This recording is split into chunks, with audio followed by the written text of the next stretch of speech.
question is, why do you say that housing is a matter of life and death?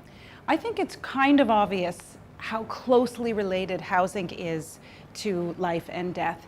If you think about or imagine trying to live with no housing at all, you can see immediately how difficult it would be to survive. We look at statistics. 1/3 of deaths worldwide are caused by poverty and inadequate housing.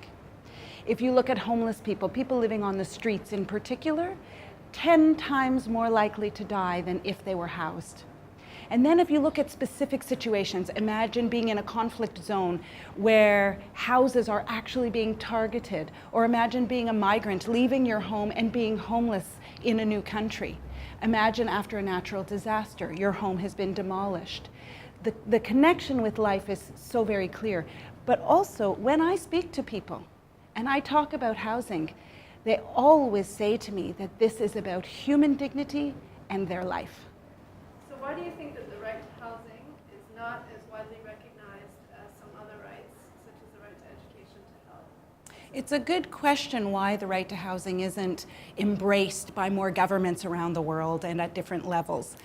I think it's related to the fact that the right to housing really poses a fundamental challenge to the way in which most economies and most societies are operating.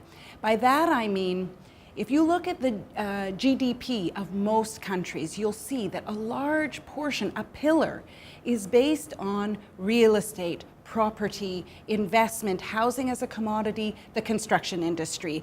It's buy, and sell. That's the model. Most states are reluctant to then change and shift that paradigm. Many have a vested interest in ensuring that that paradigm remains intact. So I think that's one problem. I think another big barrier to the right to housing being really embraced is there's misconception about what it means. When I speak with governments, they often think it means they have to provide a house for every single individual household, etc. And that is not actually under international human rights law what it means. They have to make sure that the most vulnerable do have protections and access to housing, but it can be done over time. There only needs to be a plan in place and steps taken along the road. It doesn't have to happen overnight. We don't expect homelessness to be addressed overnight, but it does have to be addressed incrementally.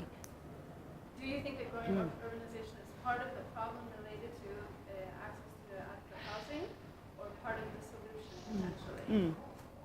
I think the problem between urbanization and housing is governments and their failure to ensure the right to adequate housing as people are being driven into cities. There's no doubt that for many people, a city is where they will find some economic livelihood. And of course, they need a place to live. And so housing then becomes essential, and the right to housing becomes essential. Where urbanization becomes a problem is when governments and all levels of government, when they don't take it seriously and implement the right to housing. Is urbanization a solution? Only if governments can step up to their human rights obligations, recognize that they must and need to ensure the right to adequate housing, particularly for vulnerable groups.